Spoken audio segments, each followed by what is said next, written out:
击的火箭炮摧枯拉朽地轰炸在敌人的阵地上时，我突然清清楚楚地感受到，卡秋莎准备，整体的战局和部署是由众多的战术组成。发射！阵地争夺战、坚守坑道、后勤运输都有不同的战术部署，而大反击是全军上下多兵种、多部门、多种战术的默契配合。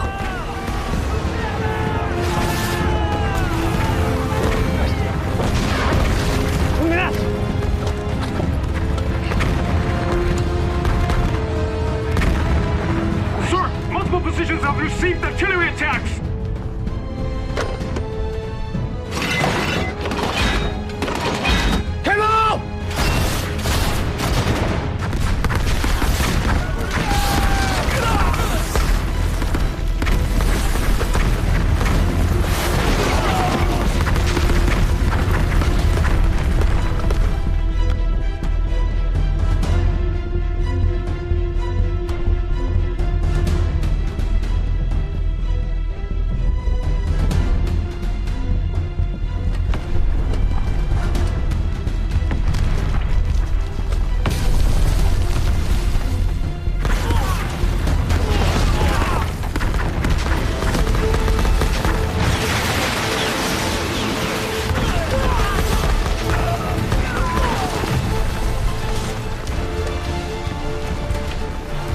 回来，上来！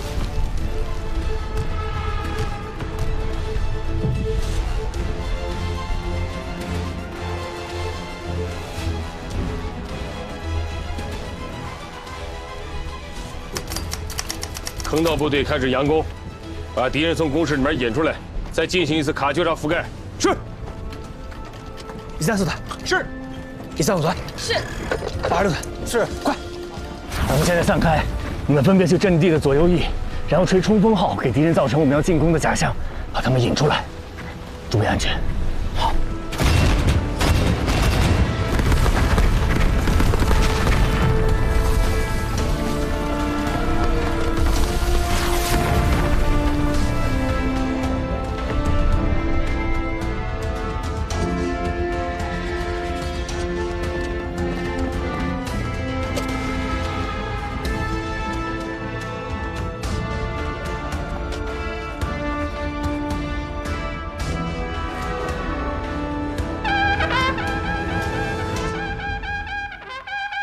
시어머니 왔어. 창문을 그만 도망간다. 무기야! 중국군이 왔다! 쏴라! 공격!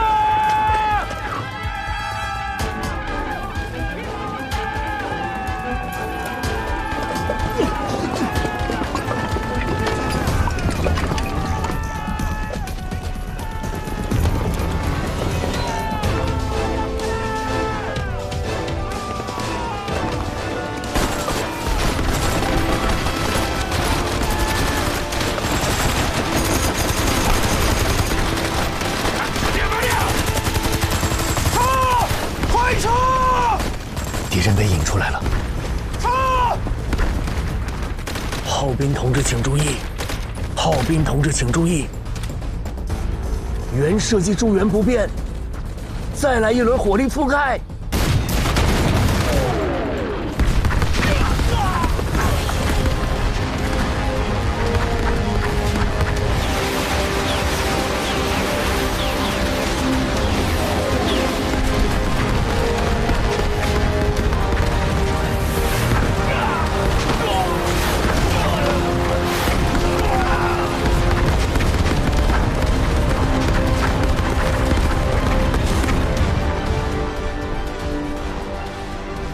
秦军长搞了一个假延伸，用火箭炮杀了一个回马枪。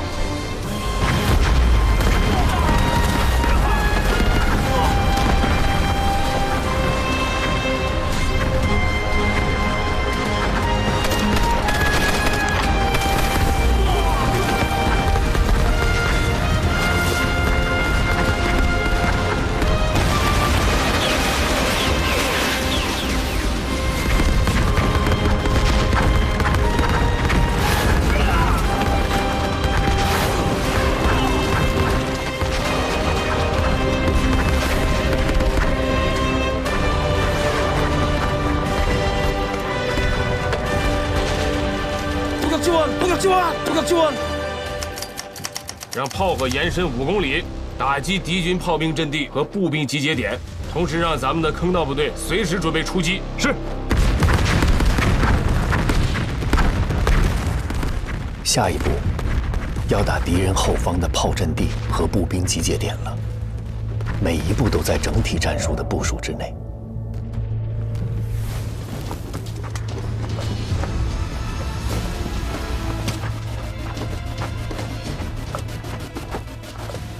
다들 정신 좀 차려! 허위 280! 준비!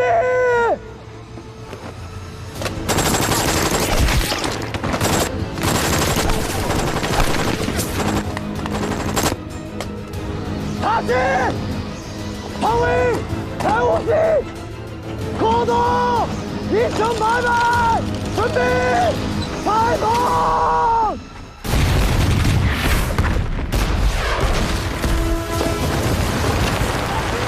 炮兵注意！炮兵注意！鸡雄山方向向南700公尺，方向3500，表向550，来人火力覆盖。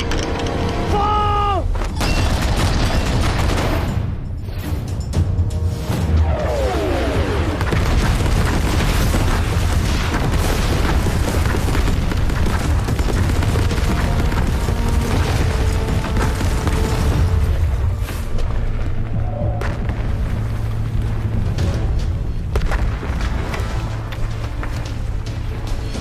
伪军的预备兵力已经出发了。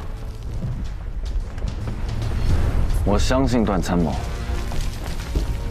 我们跟他们见不着面。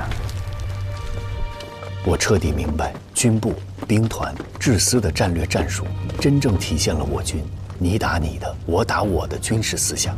体现部队战斗力的是党的指挥，是临时坑道党支部的建立，是军事的民主。火力和战术固然重要，但夺取胜利更重要的是执行战术的人。炮兵注意！鸡雄山方向向南700公尺，方向+5，表向+7，开炮！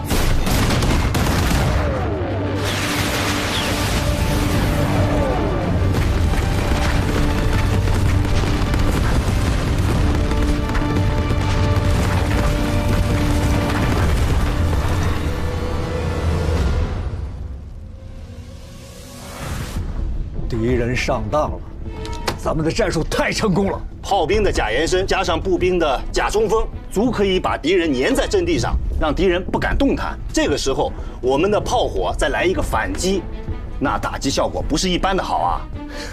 就连他们的预备队也被咱们的卡秋莎大宝贝狠狠地砸了一下。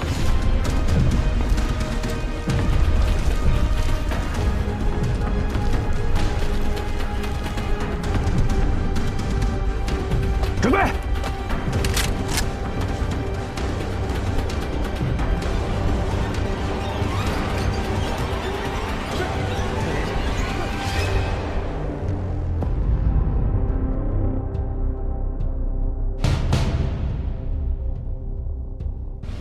是步兵该上场的时候了。通知135团2营4连和3号坑道冯百胜从各自阵地出发，向10号、9号阵地发起进攻，得手后转攻3号阵地。步兵开始反击了。给91团打电话，让他们打起精神，随时准备增援。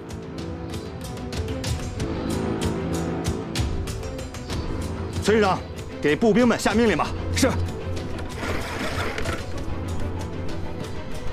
各团注意，步兵反攻正式开始。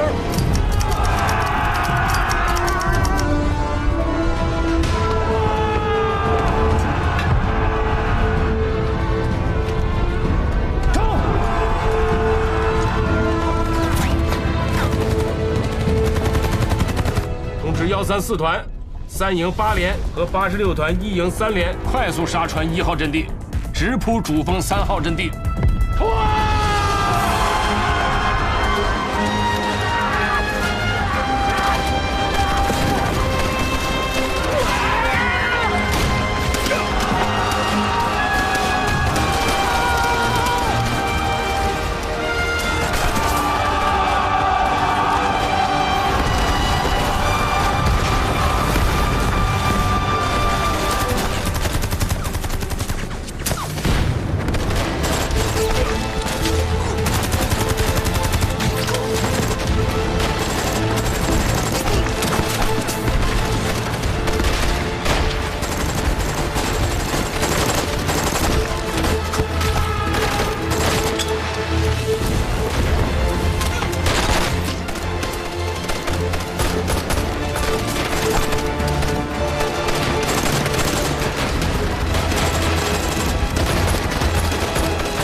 去了，洞口被敌人火力封住了。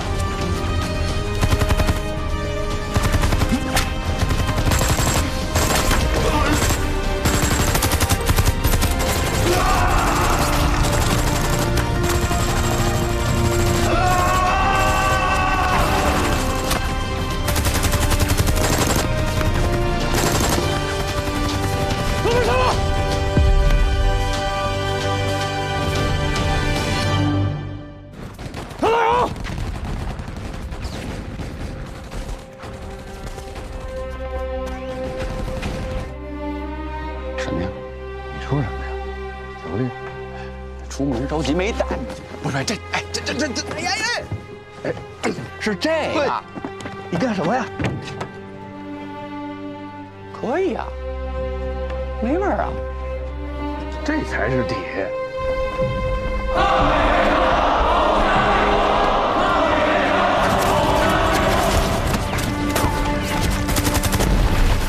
通知135团2营6连，配合冯百胜他们开始攻击。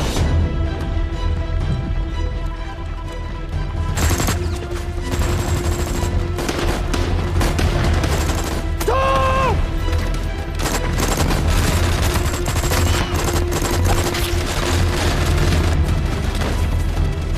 炮兵注意，炮兵注意！3号阵地准备火力覆盖。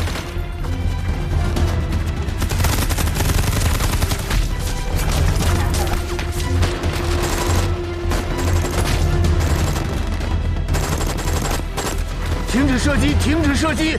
会伤到我方步兵。停止开炮！停止开炮！停止开炮！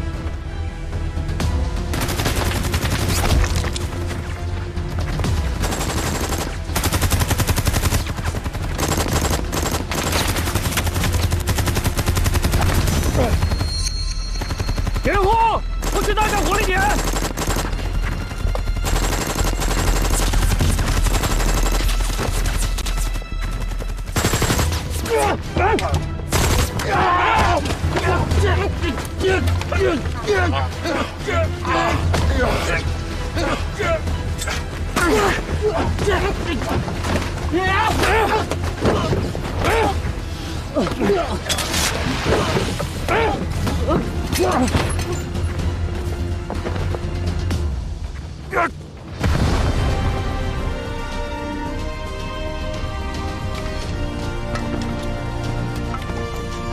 愣着干什么？插旗去！是。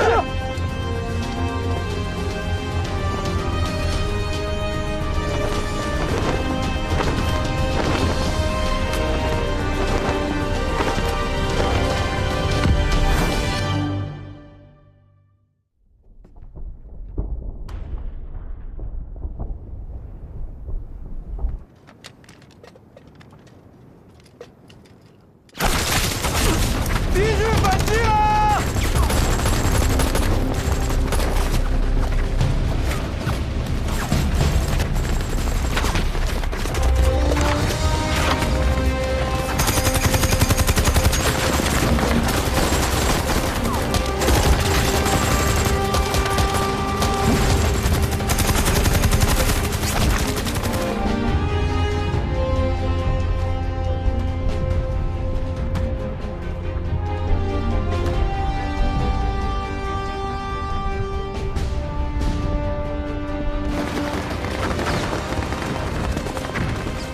副连长，副连长，3号阵地敌人又上来了，需要增援。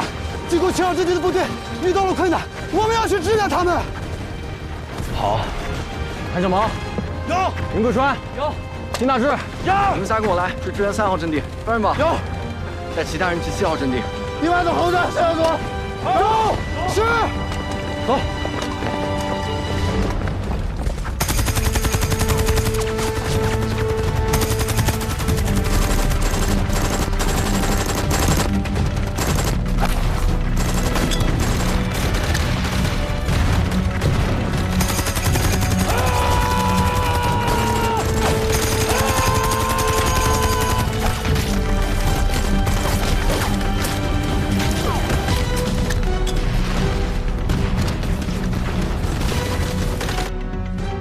报告，1、3、3、9、10号阵地全部收复。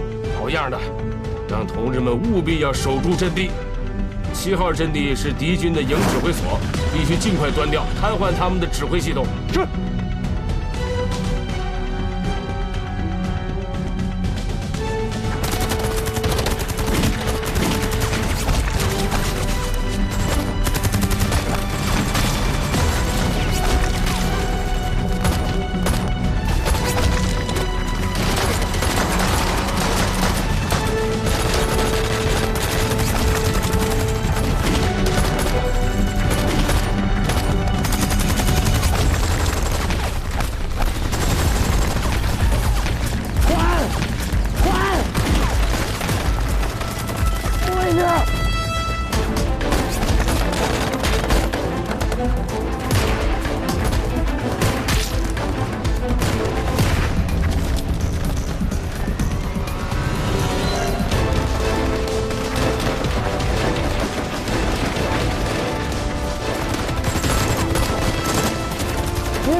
让迫击炮过来支援，敲掉火力点。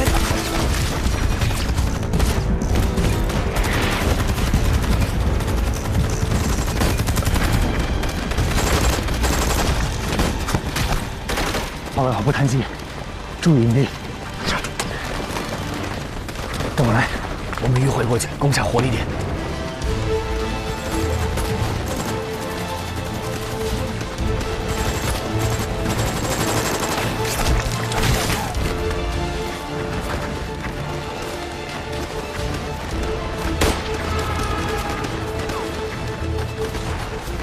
士官副连长，冲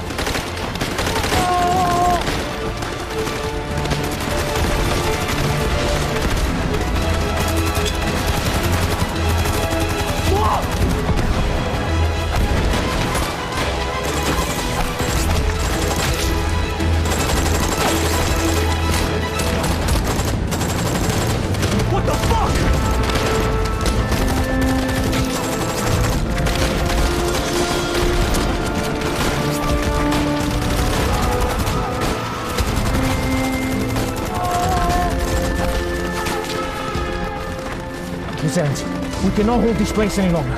We need to go. I'm sorry. We need to... Come on. Move, move, move!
134团7连1排，在7号阵地消灭了伪2师的营级指挥所。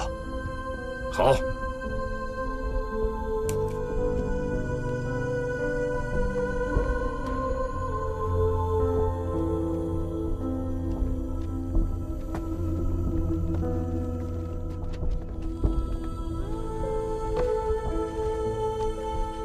15军真是好样的，5个小时把战局翻盘了。经过今日的战斗，我判断敌人可能会有3种情况：一是收兵，因为敌人死伤过大，已没有2梯队；第二，将南9师调上来和南2师轮换攻击，但是仅凭南9师和南2师是夺不走我们阵地的；第三，每7师再增加投入，加入597.9高地的战斗。上述情况是哪一种？估计在2天之内即可证实。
在判明联合国军的反扑企图后，志愿军司令部于5月24日致电各兵团并各军，通报敌军反扑企图，指示各军必须克服困难，有计划地布置掩护，选择有利地形，伏击反击，求得消灭敌人一部。否则，我不仅不能安全转运伤员，主力难以得到休整，反而可能遭受不必要的损失。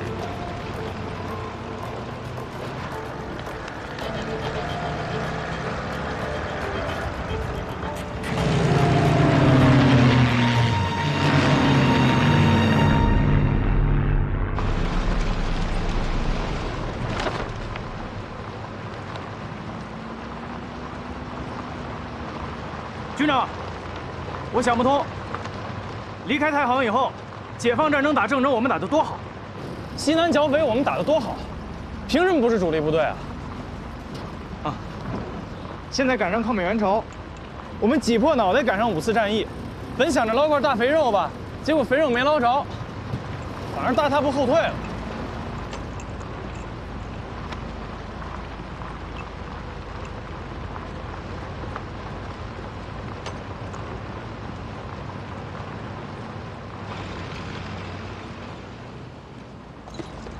王鲁，有，给同一兵传令，向至四河兵团发电，15军请求返回质朴里，阻击敌人，掩护其他兄弟部队转移。是。同志，叫通讯兵。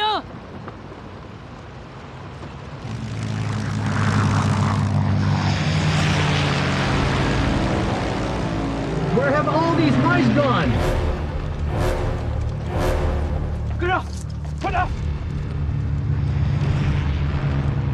有敌机，上海！迎兵！迎兵！有敌机！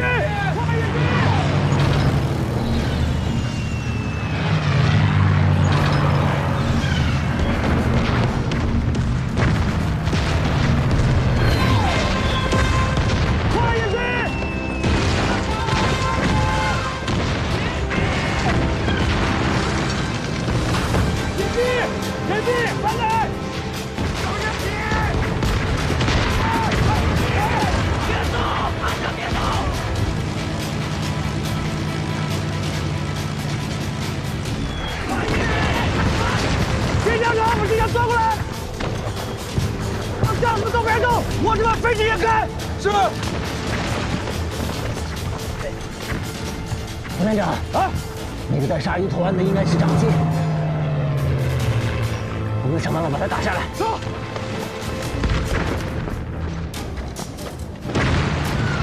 站开！快！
Turn around now.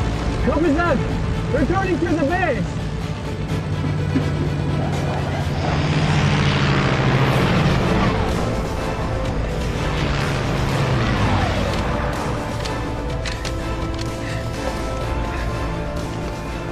开枪！打！打呀！够不着了，没用了。二段参谋，这不是你的作战室啊，这是战场，你得多带只眼睛。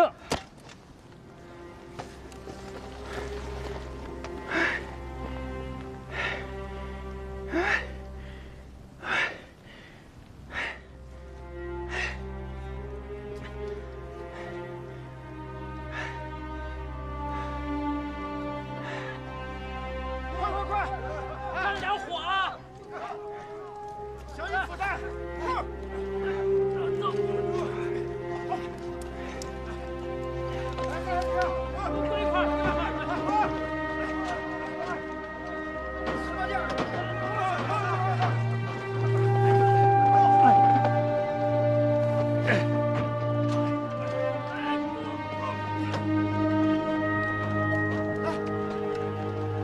小心火！慢点！没事吧？哎，没事。车还能修好吗？放手吧！同志，帮我拿一下。来，都来搭把手，咱们把车推下去，把路清出来。快，八连战士过来帮忙，搭把手，快过来帮忙。来，1、2、3，1、2、3，记住了啊！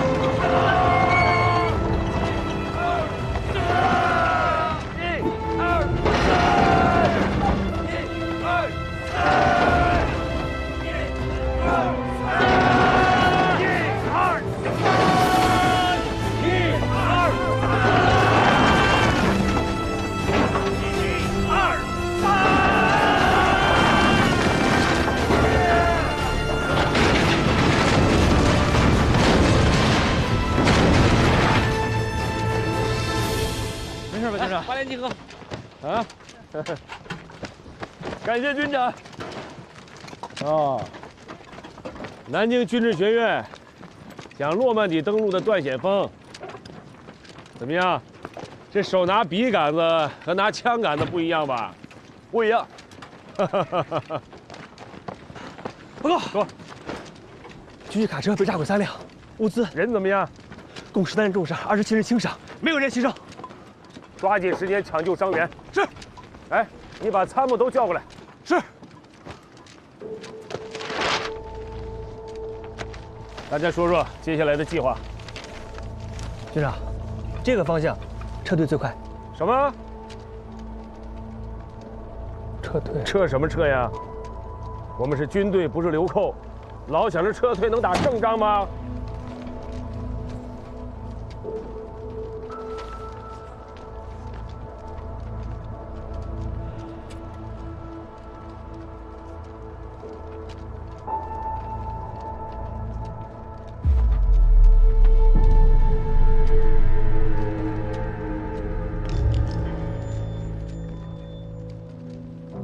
美军从我志愿军第3、第19兵团结合处闯入一个口子之后，长驱直入，短短3天里推进了160多里，导致中部战线陷入巨大的混乱，对东线兵团也造成了极大的威胁。军长，我提议，我军立即停止后撤，以急行军的速度赶到芝普里，展开大规模的阻击战。如果我们15军撤了出去，那东线兵团会陷入巨大的被动。宪方这个计划不错，还能救出其他部队。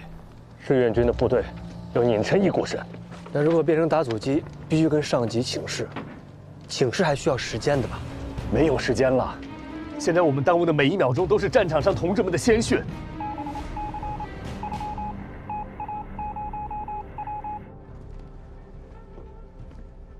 给秦基伟发电，让15军立即赶赴芝普里打阻击，务必挡住美军7天。是。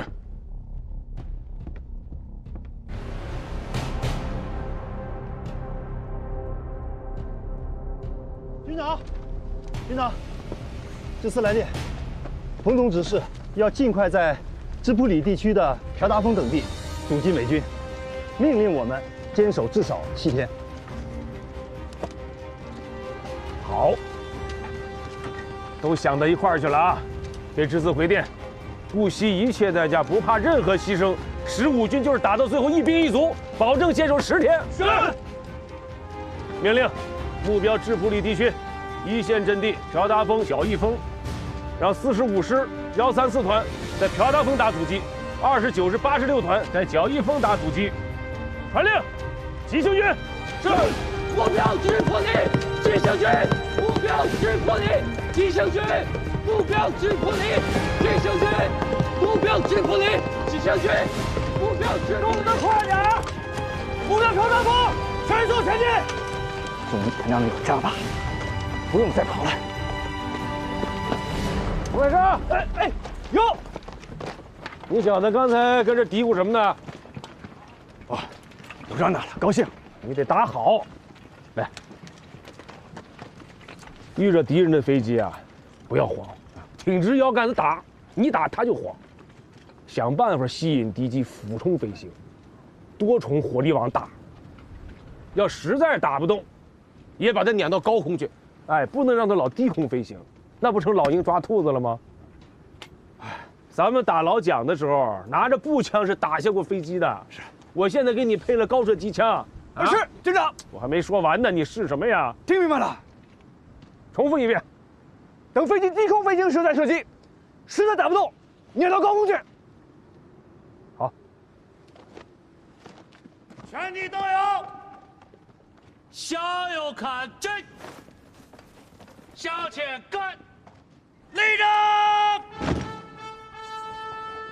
刚进朝鲜的时候，就有人说，看着别的部队吃肉啃骨头，咱们连汤都喝不上。要是把他们放在云山，放在长津湖，放在雪马里，我们照样打得漂亮。就像做菜一样，做菜必须要放油，为什么？因为放了油，菜才香，明白吗？明白。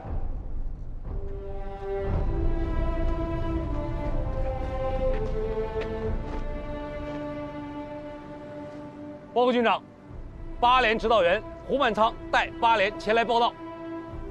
你继续啊。报告首长，我说完了。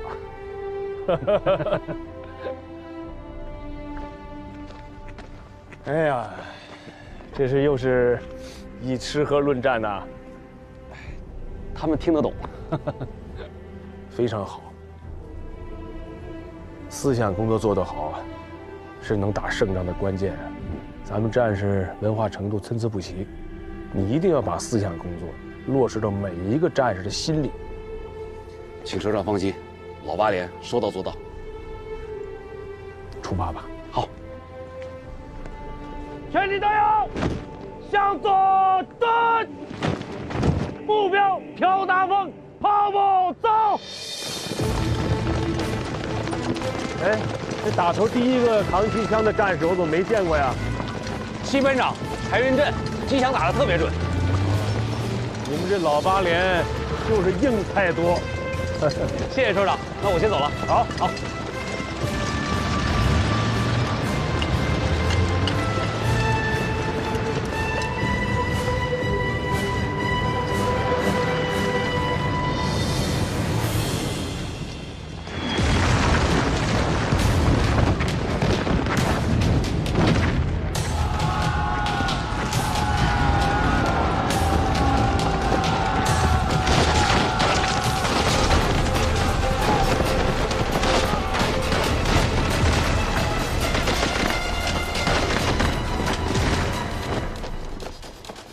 现在的情况来看，我们跟敌人在朴达峰谁都没有占到便宜。我们虽然占领了高地，但是美军把附近的公路全都占领了。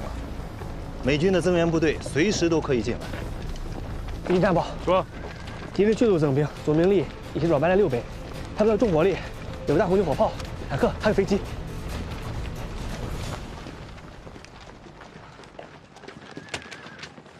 军长，我有个想法。说。您看这张图，朴达峰像不像当年的任乔吉？无论是地形、兵力、火力，简直是一模一样。在南京军事学院的时候，我们专门拿任乔吉阻击战进行过战力分析。当时他们也有飞机、坦克，有大量的大口径火炮，而我们采用的战术是组织党员突击队进行反冲击，和敌军进行近距离的厮杀，从而导致敌军的炮火失去了作用。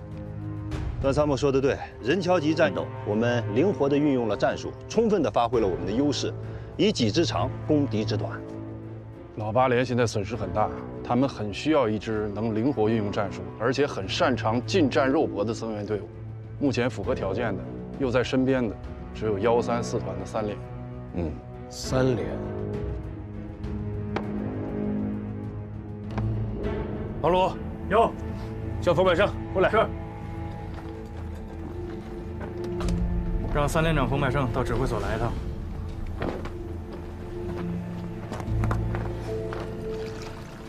军长，我反复推演过任乔吉阻击战，朴达峰和任乔吉这么像，我想去前线。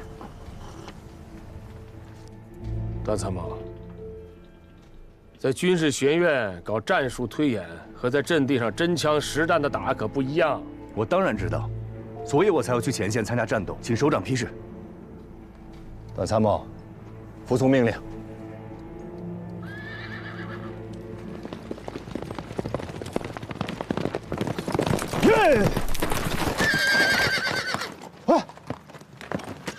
报告，有救助团3连冯百胜前来报道。你过来，冯百胜。哎，增援朴达峰。交给你们3连，巩固阻击阵地。没问题，军长。大阻击，我认长。我们有19公里的防御纵深，有必要硬抗朴达峰吗？军长的意思是，以美军战术的惯例，他们是不留死角的。美军前进的方向，就算只有我们一个战士占领了一个无关紧要的地方，对于他们来说都是潜在的威胁。所有的美军会停下来，把威胁解除了，他们才会继续前进。军长的这种重重阻击的战术，可以短时间内阻止敌军的进攻，从而给友邻部队迎来宝贵的时间。军长小心！哎呦，我是要让你喝口水。军长，我不渴。你听着，哎，6个小时之内，不惜一切代价，不能让敌人向北前进1步。保证完成任务。军长，那我呢？冯百胜有。你把他带上，他给你做副手。哎，谢谢军长。军长，我打阻击，你给我个参谋干嘛？执行命令。不是好事净想着你啊！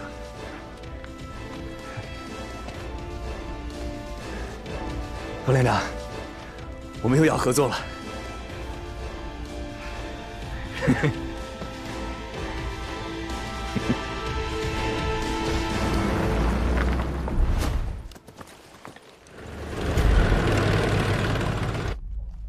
哎，动作快点儿，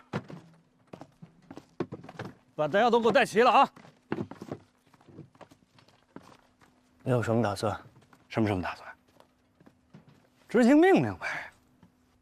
不过这块骨头可不好啃，这周围的公路都被敌人给控制了，他们的援军正在不断的往朴达峰涌。就算我们能够按时到达朴达峰，就靠我们一个3连。哎呀！兵分2路，一路增援朴达峰的8连，另一路在215高地设置阻击阵地，切断每25师的增援之路。哎，我说段参谋，你就纸上谈兵去。你知道这是多少人？整整1个美军师，你要在这放多少人才能顶得住？你给我一个排，我会把他们死死盯在这里。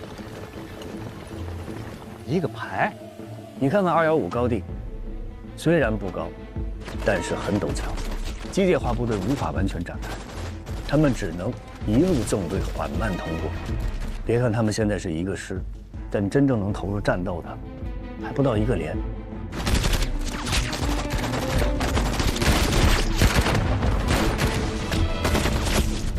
哎，这样，我再给你加一个牌，在3两旗也给我画一道封锁线，怎么样？4个小时，你要能给我守住，回来我请你喝酒，保证完成任务。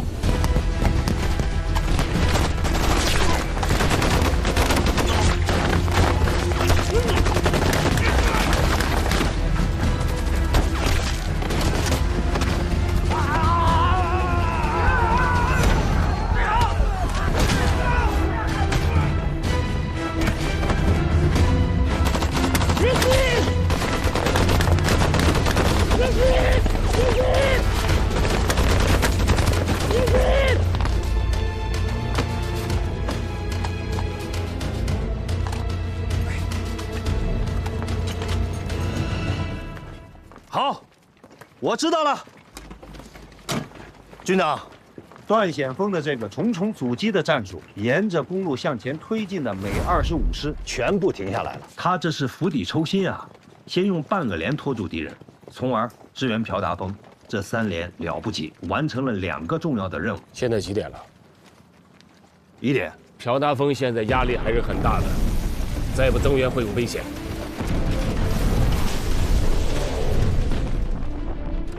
给段显峰下命令，让他立刻增援朴达峰。那215高地现在该怎么办？丢了，朴达峰的侧翼就没了。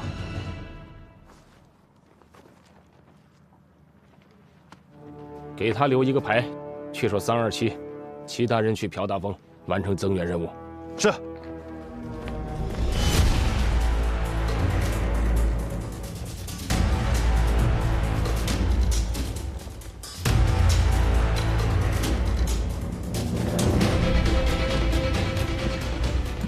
怎么样？有消息了吗？报告副营长，8连还在硬扛，但是压力非常大。问段显峰，支援部队出发没有？是。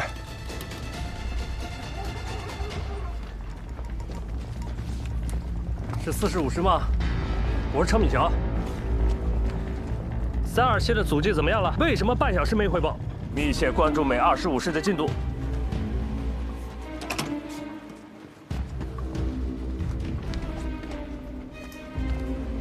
军长，坚守在朴达峰的老8连一定是非常的艰难。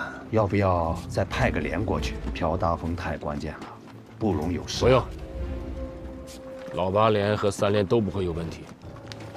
让段显峰再顶1个小时就撤。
连长，挺住。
Before ceasefire conditions are met, and both sides agree on the particulars of the neutral zone, our military operations will continue.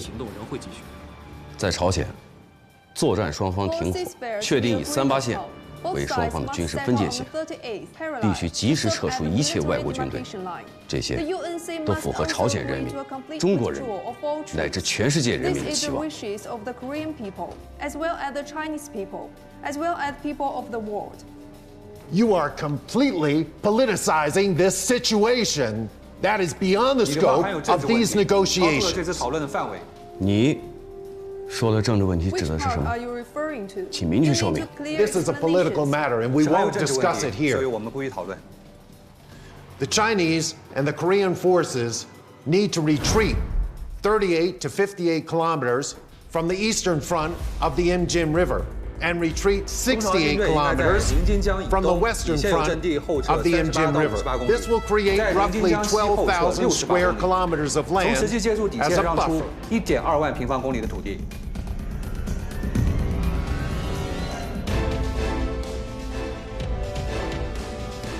你们在战场得不到的东西，想在会场上得到，那是妄想。 面相是人性格的外化，通过素描可以揣摩他们的内心世界，让李部长对谈判对手做出更准确的判断与决策。不用讲过程了，直接说你的结论。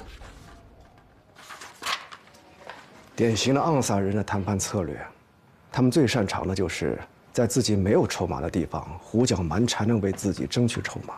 你说的是他们关于海空优势的问题吗？不止。 他们在任何环节都这么做，他们根本不在意自己筹码的合理性，甚至不在意结果。他这种策略是扰乱我们的策略，为了掩饰他们真正的意图。那你认为他们的意图是什么？拖时间。毛主席来电说，我们不提议休会，不主张破裂，但是呢，我们也不怕他们破裂。他想打。 我们的拳头比他硬，他想做，论打坐，我们才是祖宗。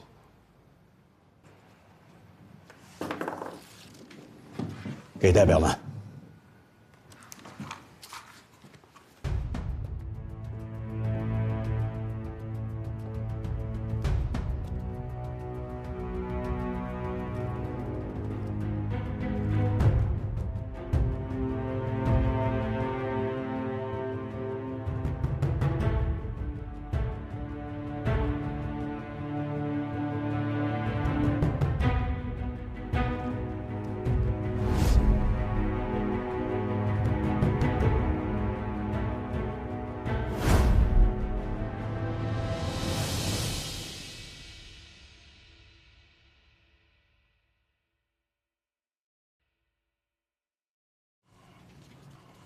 我警告某些人，不要认为要谈判了，就要和平了。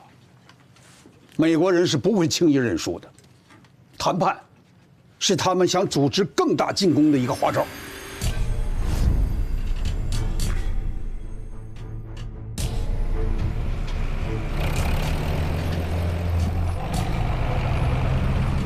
我们是军人，军人的职责就是在战场上打垮敌人，打服他们，不然谈判也谈不出什么名堂来。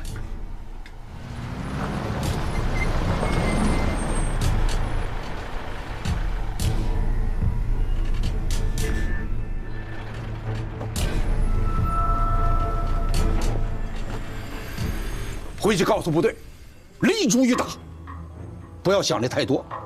主席经常教导我们，灵巧牛皮糖的战术，不要老想着打大仗。Sir, all units are standing by. We can survey the terrain of Gyeongsang at any moment. Very well. Now that commander has arrived, my mission is accomplished. Thank you, Mr. Kim. I wish you a pleasant stay in Korea. Thank you. Commander, please. 哪怕是吃掉他一个连、一个排，甚至一个人，不断的消耗他们，歼灭他们。听清楚了吗？金山，你听清楚了吗？嗯。你大点声。清楚。这个好，散会。秦建伟，你留一下。是。The main battle is actually happening around Shangangling village. We've lost two hills named Triangle Hill and Sniper Ridge. I need to push the enemy harder to get these two hilltops back. There are my access to Pyongyang. 美国人最近建造了3道纵深70-80里的防线，26军需要修整和换防，至此决定派你们15军换防至武圣山、斗流峰、西方山一带。是，15军，保证完成任务。I warn you, without my permission, except for recon or counterstrike missions that pose a security threat, you're not authorized to launch any attacks at company level or above for any reason. I remember you only need to be notified of engagement of regimental level or above. You have proposed countless operations, from Chopsticks 1 to Chopsticks 16. And in those so-called battles, they're more like full-on wars. If I would have signed off on those operations, my God, you would have destroyed Asia. Now, because of this goddamn attack, that torn casualty summary sheet, everything has changed. Now, it's a company, not a regiment. General, take warning. This is not a goddamn reminder.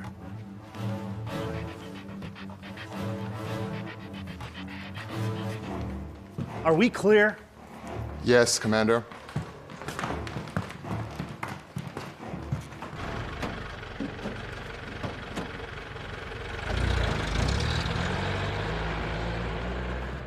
« 武圣山是朝鲜中部的重要门户，失去武圣山，我们将后退200公里，无险可守。我再强调一句，谁失去武圣山，谁要对朝鲜的历史负责任，明白吗？明白。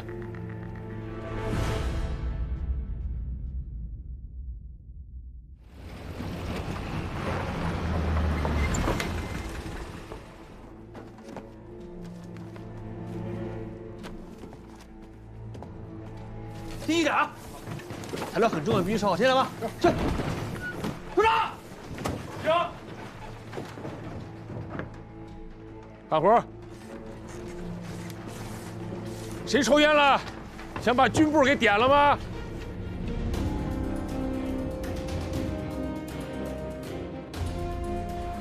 这怎么就剩2面红旗了？其他的阵地都丢了。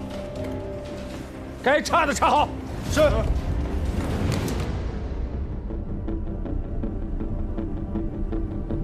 各位首长请看，那里就是京化，那边是西方山。天气好的时候，都能看到城里南朝鲜军的旗子。我们现在站的地方就是武圣山，前面的2个高地，分别是597.9和537.7北山。我军的防区，东起钟贤山，西至西方山斗流峰。防御正面27公里，纵深21公里，总共面积567平方公里。我们现在这个地方离前线阵地不到4公里了。我们和敌人近在咫尺，随时都可能互相发动攻击。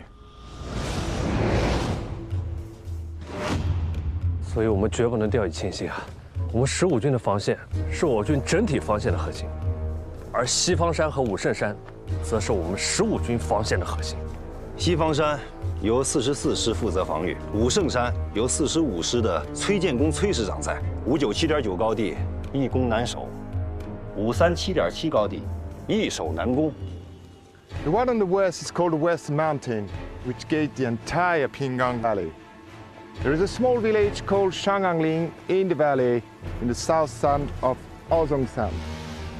There is a hill on its left side and one on its right side.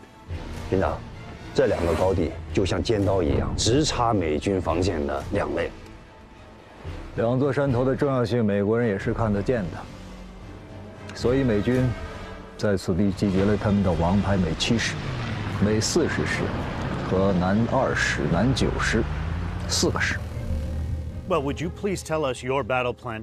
We don't believe using Chinese tactics against the Chinese is going to be effective. 大伙说说，如果敌人进攻的话，会从哪个方向入手？那肯定是西方山。为什么？美军习惯用坦克和战车夹带步兵发动攻击，一旦占领西方山，地势平坦的平康谷地就很可能落入敌人手里。我觉得这样的战略目的太明显了。我们所有人都知道，美军的机械化非常厉害，那都会在利于机械化作战的地方囤积重兵。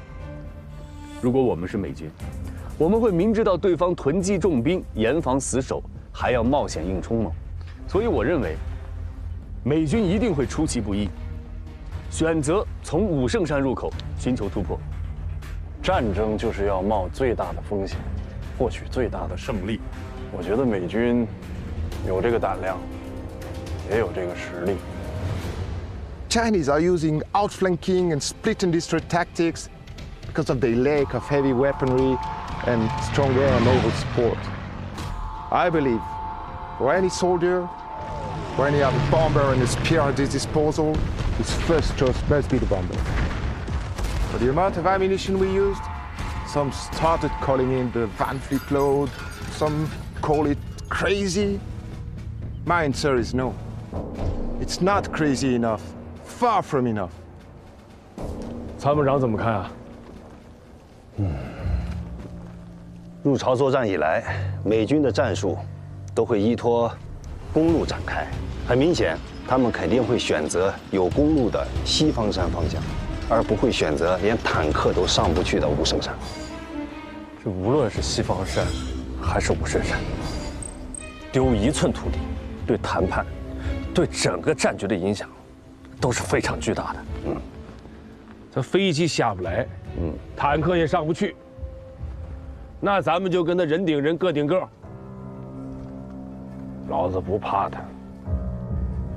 但是范弗里特可不是等闲之辈啊，他的钢铁洪流曾经横扫欧洲。那是欧洲，可这儿是朝鲜，范弗里特已经60岁了，老将还不提当年勇。If the enemies are in the mountain, I will level it to a plain. If the enemies are on the plain, I will turn it into a mountain. Wherever the communists hide, I will turn it into a communist grave. I can't imagine any scenario where the communists would stand a chance. 入朝以后，彭老总跟我说的最后一句话是：谁失去武圣山，谁丢了武圣山，谁要对朝鲜的历史负责，谁就要对朝鲜的历史负责。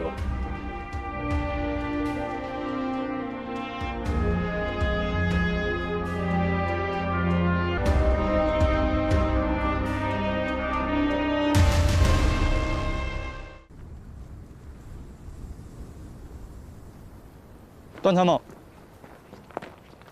我有几个想法要跟军长汇报一下。军长在思考问题，他不想被打扰。那军长什么时候能出来啊？不知道，已经2、3天了。饭也不吃。我们军长经常这样，他一工作起来吧，就不渴也不饿的，没事的。行，那我先回去了，你辛苦。